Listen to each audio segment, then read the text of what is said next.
DCB മീഡിയയുടെ പുതിയൊരു വീഡിയോയിലേക്ക് സ്വാഗതം. ഇന്ന് ഏപ്രിൽ 23 വ്യാഴം.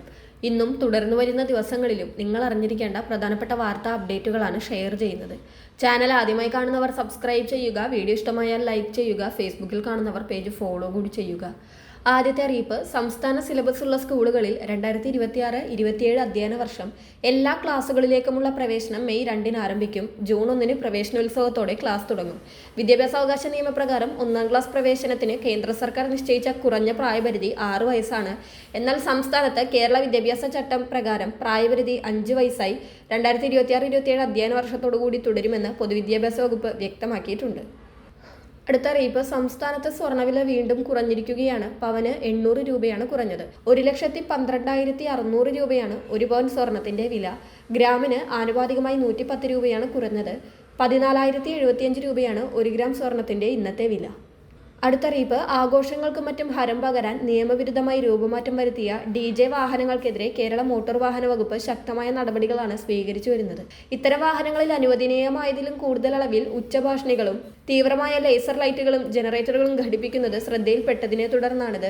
രൂപമാറ്റം വരുത്തിയ വാഹനങ്ങൾ പിടികൂടിയാൽ ഉടമകളിൽ നിന്ന് കനത്ത പിഴ ഈടാക്കുന്നതിനൊപ്പം വാഹനത്തിന്റെ രജിസ്ട്രേഷൻ റദ്ദാക്കുന്നതുൾപ്പെടെയുള്ള നടപടികളിലേക്ക് വകുപ്പ് കടക്കും. കൂടാതെ കോടതി ഉത്തരവുകൾ പ്രകാരം ഇത്തരം വാഹനങ്ങൾ പരിപാടിക്കായി MVD ഓഫീസിൽ ഹാജരാക്കി പരിശോധനയ്ക്ക് വിധേയമാക്കേണ്ടതുണ്ട്.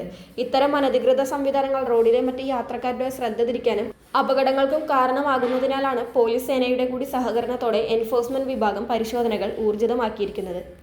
അടുത്തറിയിപ്പ്, ബാങ്ക് അക്കൗണ്ട് തുടങ്ങുന്നതുമായി ബന്ധപ്പെട്ട ചട്ടങ്ങളിൽ വലിയ മാറ്റങ്ങളാണ് ഇപ്പോൾ വന്നിരിക്കുന്നത്. പുതിയ ബാങ്ക് അക്കൗണ്ടുകൾ ആരംഭിക്കുന്നതിന് പാൻ കാർഡ് നിർബന്ധമാക്കിയിട്ടുണ്ട്. നിലവിൽ അക്കൗണ്ട് ഉള്ളവർക്കും ഭാവിയിൽ പാൻ കാർഡ് നിർബന്ധമാക്കാൻ സാധ്യതയുള്ളതിനാൽ എല്ലാവരും ഇത് കരുതി വെക്കുന്നത് ഉചിതമായിരിക്കും. പാൻ കാർഡിന് അപേക്ഷിക്കുന്നതിനായി ആധാർ കാർഡ്, ഫോട്ടോ, അപേക്ഷകന്റെ ഒപ്പ്, വയസ്സ് തെളിയിക്കുന്ന രേഖ എന്നിവയാണ് പ്രധാനമായും വേണ്ടത്.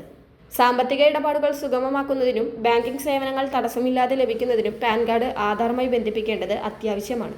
അടുത്തറിയിപ്പ്, മോട്ടോർ വാഹന വകുപ്പ് ചുമത്തിയിട്ടുള്ള ട്രാഫിക് പിഴകളിൽ വലിയ ഇളവുകൾ പ്രഖ്യാപിച്ചുകൊണ്ട് സർക്കാർ ആംനസ്റ്റി സ്കീം നടപ്പിലാക്കിയിരിക്കുകയാണ്.